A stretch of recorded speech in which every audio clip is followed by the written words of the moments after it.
Hello students, Professor Nugent here. In the last few videos we have seen that including dummy variables in our regressions allows for different intercepts for different groups. And what we're going to show here is that including interactions between a dummy variable and a non-dummy variable not only allows for different intercepts, but allows for different slopes. Let's look at an example. We can think about predicting the log of wage,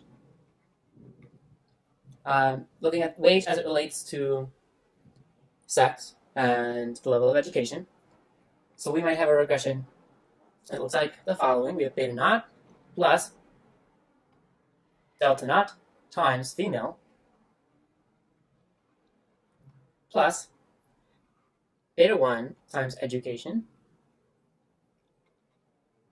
plus delta 1 times an interaction term, which is female times education. And we can rewrite this equation as the following. Beta naught plus delta naught female plus beta 1 plus delta 1 female times education. So you can see that we've collected terms on education in this last term in the expression. And in the first term, we just wrote the first two terms in parentheses. Because what the delta naught represents is the increment or the difference in the intercept for females relative to males. So this first term in the intercept is the intercept, right? This is the intercept, and delta naught female, is the difference in the intercept for females relative to males. The second term in parentheses, this is the slope of this regression, where delta 1 female is the increment to the slope for females relative to males. This is how much higher or how much lower is the return to education for females relative to males. That is what is given by delta 1.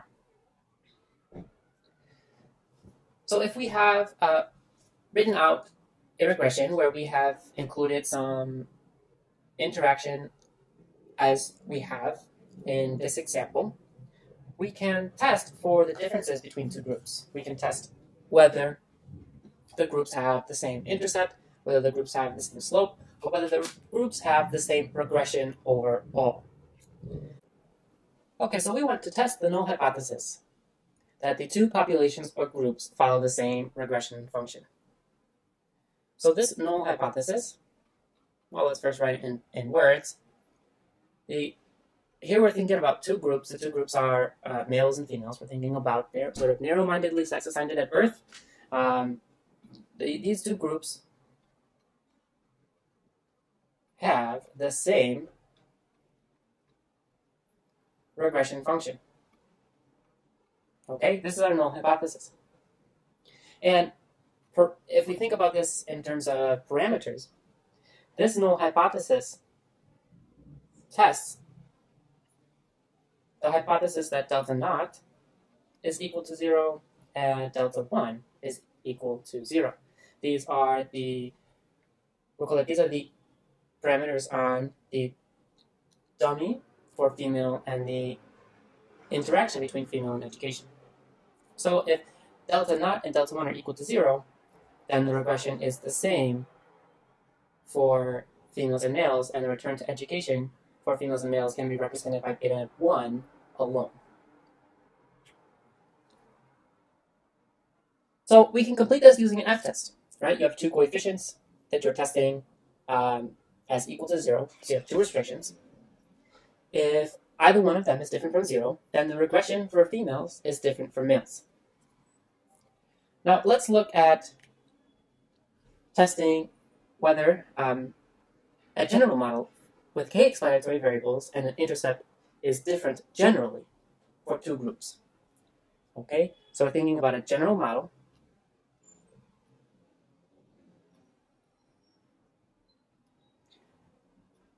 with k explanatory variables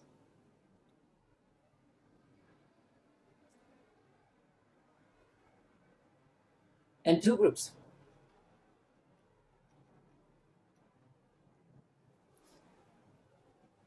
So we have x1 through xk, and we have g, which is going to be equal to 1 or 2. All right, so we have two groups. And we're going to test whether the regression model is different for group 1 and group 2. You can write the general model as the following. Y is equal to beta naught for group G plus beta 1 for group G times x1 through beta k for group G times xk plus u. Alright, so this is our hypothetical population regression function for the two different groups, G equals 1 and 2. And we want to test whether the intercept beta naught G and the slopes beta 1 G through beta k G are the same for the two groups, G equals 1 and 2. That is, we're going to test that beta naught 1 equals beta naught 2, beta 1, 1 equals beta 1, 2, all the way through beta k 1 equals beta k 2. All right, and so what we have then are k plus 1 restrictions. Right, so we have 1 through k gives us k plus 1 for the intercept.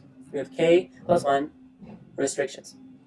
Now this could be thought of as implemented using k plus 1 interactions with the group dummy variable g.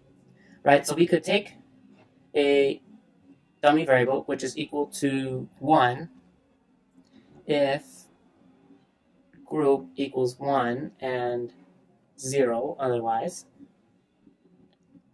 We could, in effect, take this dummy variable, interact it with the explanatory variables, and include it by itself, and then test the joint significance of all the interactions. That is one way to do it. We're going to look at a more simple way that gives us the exact same idea, the exact same result.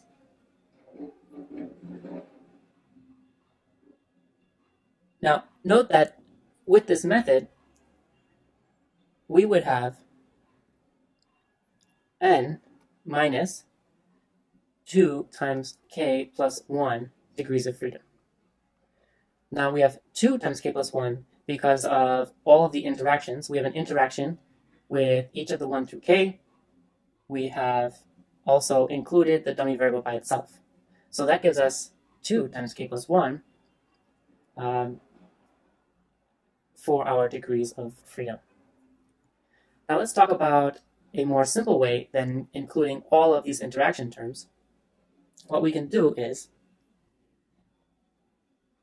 obtain the sum of squared residuals for group G from running the regression for each group independently.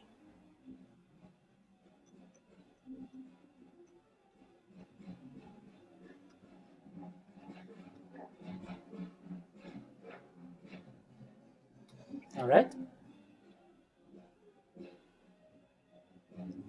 The sum of which results in the unrestricted regression. So you allow for the effects to depend, or the effects to vary by group. And SSR1 plus SSR2, this is going to be equal to SSR unrestricted, because we've allowed the effects to vary by group. Then what we do is we obtain the sum of squared residuals from the restricted regression, where we implement the restrictions. So we run the regression using a single equation where we do not allow the effects to vary by group. So single equation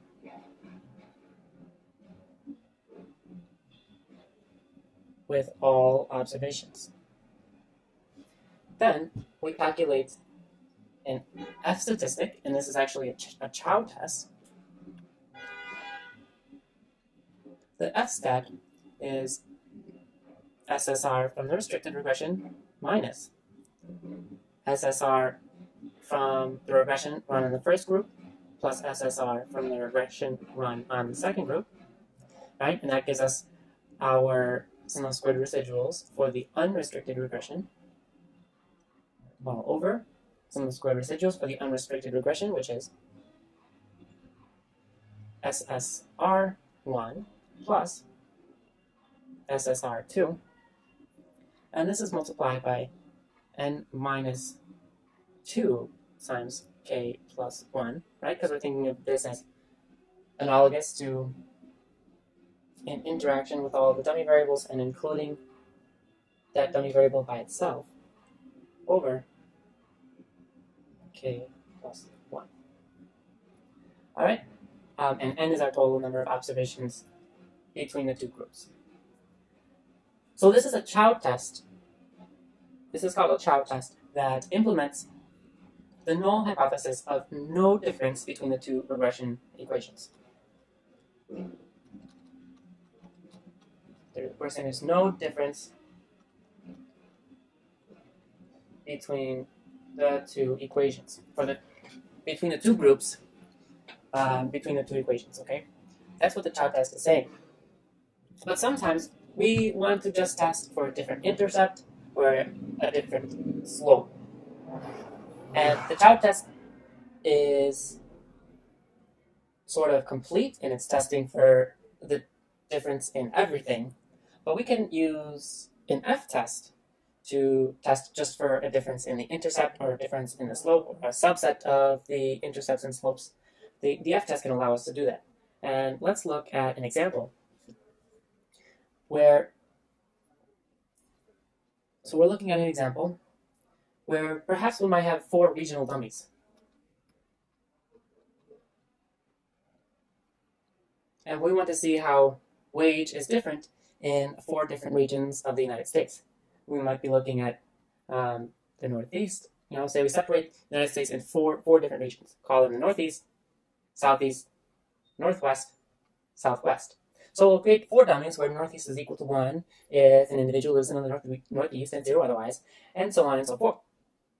Then we could include 3 of these dummies. We'll leave 1 out in a regression on log wage. In a regression of log wage.